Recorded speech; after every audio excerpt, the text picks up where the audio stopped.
Good morning, good evening, good night, my people. It's your boy Cars on your screen, and today we are looking at this school bus, this bus on wheels, this boat, this anything, man. This super new M5 2025, the G90, and I'm very excited for what this car can bring.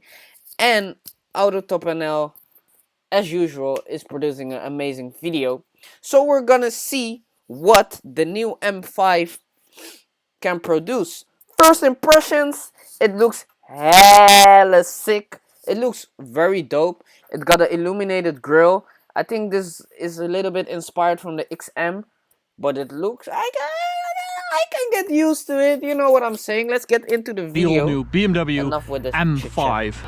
And what's up, ladies and gentlemen, and welcome to this POV review by Auto Top NL. My name is Martin, and today I'm finally taking a look at the all-new BMW M5.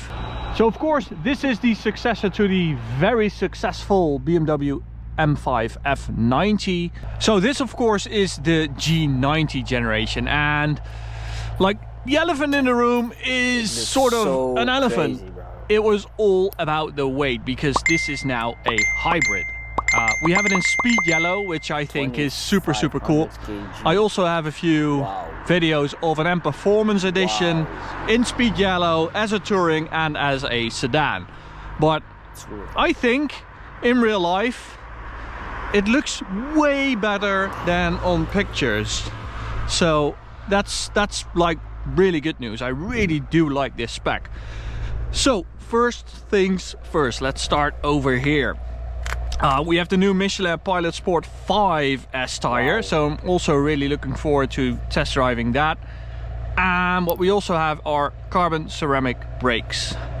And since this is a very heavy car, in my opinion, you do really need these brakes, because I love these tires, steel brakes, man. Heavyweight cars, they aren't the best combo. Carbon fiber mirror caps, carbon fiber roof. We have the M5 badge on the C-pillar. That does look really cool. And at the rear we have a new M5 logo with this like silver lining, which I think looks really good. Quad pipe exhaust, and we have this sort of Ferrari F12 thing in the middle. Not sure what to call it. So it does have a very... You know, if you put the F1 light over here, it looks so sick, bruh. Then you got like look from the rear, because monster, we finally have flared fenders on the rear, which is new for the M5. So with the F90, it always sort of looked like a 530i with an M-Pack. It wasn't really all that, you know, muscular to look at, man. Not really that broad and brutal and aggressive, but this really is. Let's have a look at what's underneath. So here we have the S68 4.4 litre V8 bi-turbo. Let's wait for the tractor to finish his run. It's less powerful than the old S in the competition trim, 600 in normal trim and 635 in CS trim.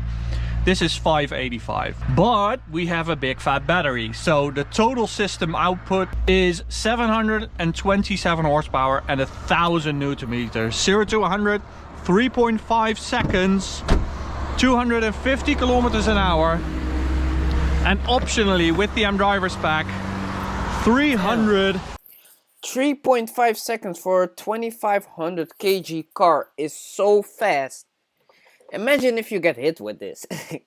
Would you survive? M5. So on the interior, damn, it's like a, of course, like we a have truck, bro. carbon fiber. Like a ram. We have an M Sport steering wheel, and we have two massive pieces of Duplo right here, which are now the M1 and M2 button. But on like an M3, there are like these little pieces of candy, and here they look like the buttons of a phone for elderly people. Other than that, we have fantastic seats, really supportive. You do have to like adjust them through the menu, which I think is a bit of a shame, because as for like the side bolsters, what the frick? I want to select the side bolsters, come on. I would like to have this on just a button right here, but you know, it's just not there. So we don't have the optional carbon seats you can get on like an M5 CS or with an M3, but you know, I'm sure they will come up with a competition or a CS or whatever at some point. Probably. Okay, let's just get started in hybrid mode. We have a lovely road ahead. Guys. There's a little drizzle, but we don't care about that. We have four-wheel drive and we have a ZF 8-speed gearbox. So that was it. You guys don't understand what I'm feeling. I'm feeling such... Oh my god, I cannot explain. This car is so beautiful. It is absolutely insane. Bro, look at the interior of this car, bro. Let's see what the performance is of the car though, because it's heavy as hell, but it's got a lot of power. So let's see if they can impress me with the power, the sound, the handling, the everything, man. For hybrid mode, let's go into M2. Everything in the most aggressive setting. And let's just see, is it still M5 badge worthy? Because she is heavy, very heavy, but have they managed to mask the weight? Is it still fun to go to Austria or southern Germany on the Autobahn and then attack some mountain roads? Well, let me be very brief and clear. Very much so. It is fantastic what they have done. I would not believe I am driving a 2.6 ton car. Or 2.5, what is it? I completely forgot. And do you know why I forgot? Because if you drive it, you just get lost in the experience. It's just that good. The steering is super nice, precise, direct. The car just pivots around you. You feel like the center of gravity is really... I feel like the front axis is not very sharp. I feel like it's a little bit more subtle, like instead of like, what can I compare it to? Like, I know a M3 is very sharp, and this one is more like, yeah. Your seat. That's the way how I visualize driving cars like this. I always visualize. How did they do this? It is remarkable.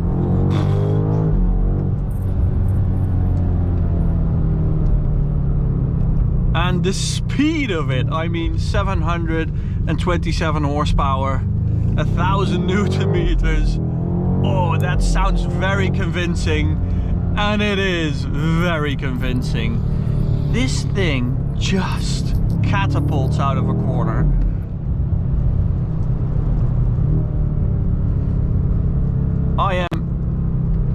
I hoped it would be like this. I just did not expect it to be like this.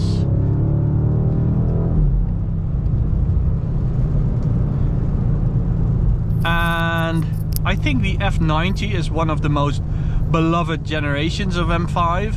And right, to me, this is just as good. Really, just as good. Okay, so let's turn around here. The only thing missing for me is a gear lever.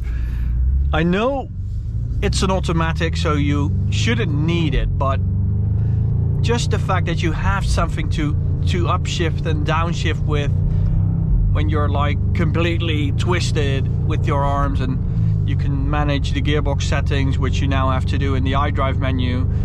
I do miss it. I don't know why, but I miss it. Just something to remind you of a physical connection between you and the car. It is so freaking fast.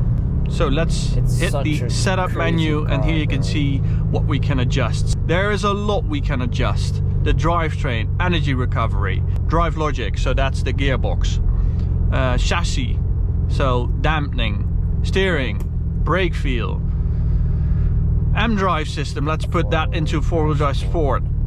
M-sound, well, there's not that much sound coming in the cabin or from the exhaust. It's not really all that exciting to listen at. It's a big difference.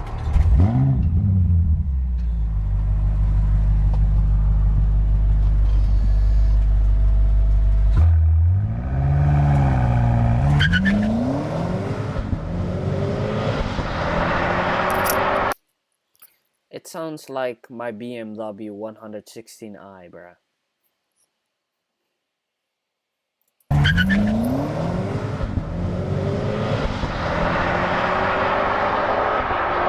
What is this boring ass sound? Just boring sound. The F90 also wasn't the best sounding car in the world, to really understate it. So in four-wheel drive sport we have more power going to the rear axle, and the front axle is there to just claw your way back into an oversteery situation. It's not really the best conditions to push the car, but it's getting slippery out here.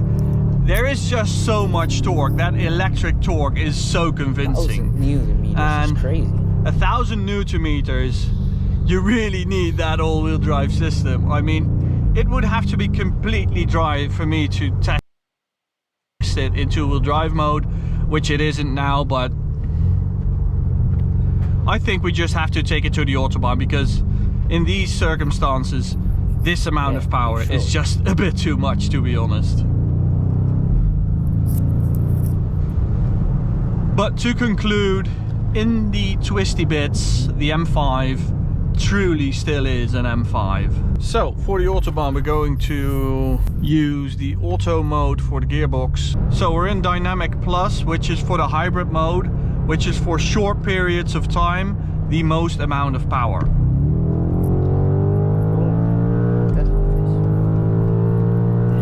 It's moving, bro. So that's the only downside I've experienced so far. The gearbox can be a bit clunky at times. Little like weird upshifts, weird downshifts. And that's where you sort of notice the hybrid drivetrain. And the downside of it, because of course the electric engine is in the gearbox and it sort of interferes with its more traditional function as a combustion engine gearbox. I don't know why, but it's sort of just the case. Okay, let's see, was that a valid 100 to 200? Yes, it was. 7.19 seconds. Let's see if we can improve on that.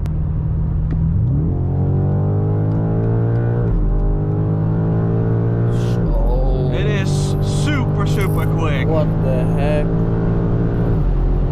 And it definitely doesn't feel like a heavy car.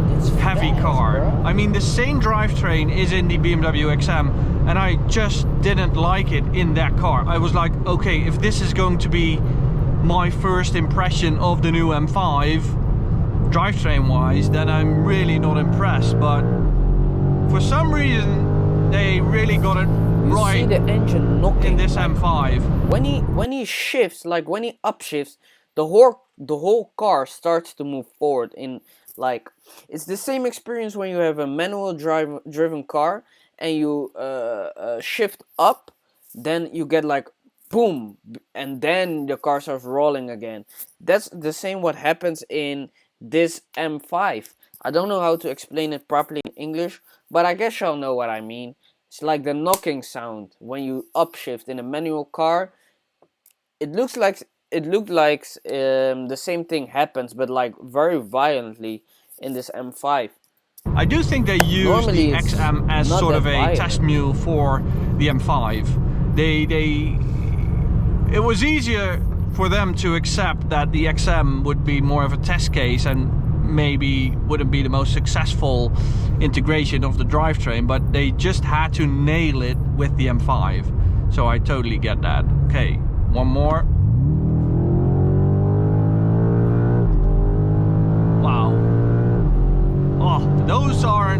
really nice upshifts, to be honest.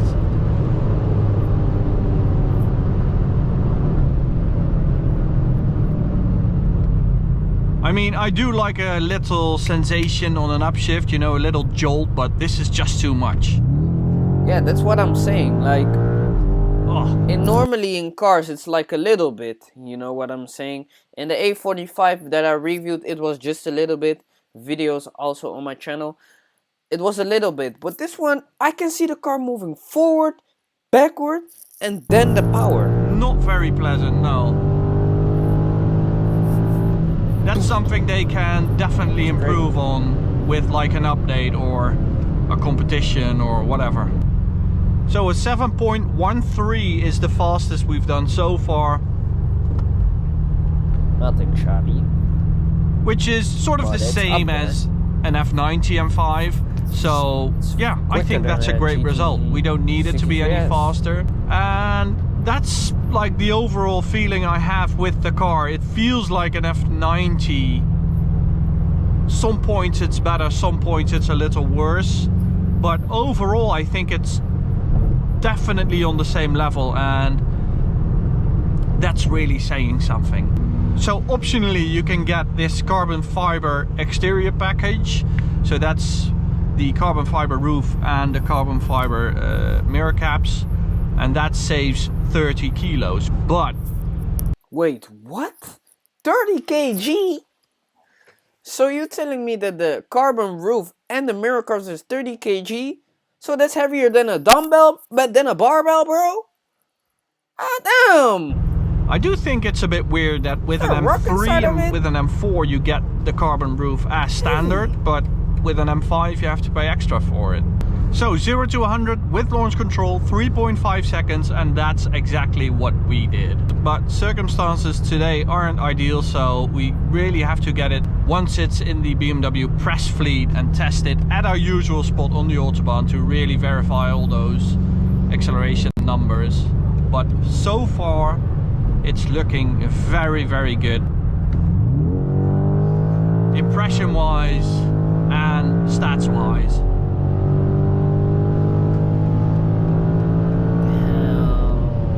Now luckily this morning we had a little patch of dry Autobahn, so here is a little run to the speed limiter.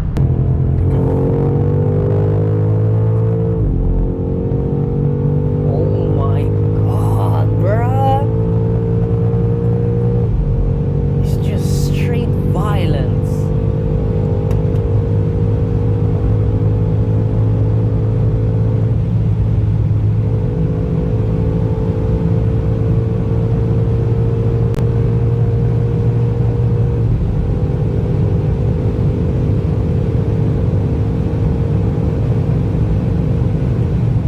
Very quick car, right up until its top speed, even the raised top speed. 313 kilometers in a 2,500 kilo car. That is absolutely insane how fast and how strong this car is, that it can be moving like that, bro. At 305 or 313 at the speed limiter, but very, very impressive how it just keeps going and keeps moving that brick through the air. And I think the overall experience of the car is just beyond my expectations, and it's just exactly what I hoped for, like F90 spirit with a few improvements, and that's exactly what the G90 is. So no track driving on this introduction of an M car, which some might think is a bit weird. Even the journalists thought it was a bit weird that we could not drive it on a track, but for me the M5 is about B road driving, especially Autobahn driving. So I really think in that like driving discipline they really nailed it. I do think that if you would push it on a track, you know, eventually the weight will turn up and sort of destroy the driving experience, but I'm just really impressed with the main goal of the M5 being the best, the most sporty limousine or even a touring nowadays for public roads. So I am going to drive the M5 Touring tomorrow, and that video will come out a bit later, so I can really tell the difference in a driving experience between the two. So you have to be a little patient for that video, but they really delivered, and I think we should be happy for that. For now, from what I can see, thank you guys for watching. Hope to see you. Oh yeah, the video is done. From what I can see is that I am absolutely in love with this M5. The interior, just look at it. The interior, it looks insane. Carbon fiber on the dash, just a wide digital screen, a nice steering wheel. It looks insane. It looks absolutely amazing, especially with the added carbon on the mirror cover. I truly love this G90 M5, and I am a BMW fan, so I may be a bit biased, but bruh, I am absolutely in love with this M5, and if I was able to review this car, I will drive to Germany today, my nigga. Today, yes, of course. What you mean? Like, bro, I don't care that, you know. Okay, I do care that it's 2500 kg, but it is an M5 and they added more power, so it kind of balances out, you know what I'm saying? So it basically means that it's on the same power ratio of the old F90, I think. If you think about it, they added 1000 Newton meters, it has 727 horsepower. The old one had 585, if I'm correct, and bruv, that's a lot, bro. Like, real shit. But anyways, guys, I am very satisfied with this boat on wheels, the school bus. I want to thank y'all for watching, and I'll see y'all tomorrow with a new video and a new banger. Ciao, ciao, ciao!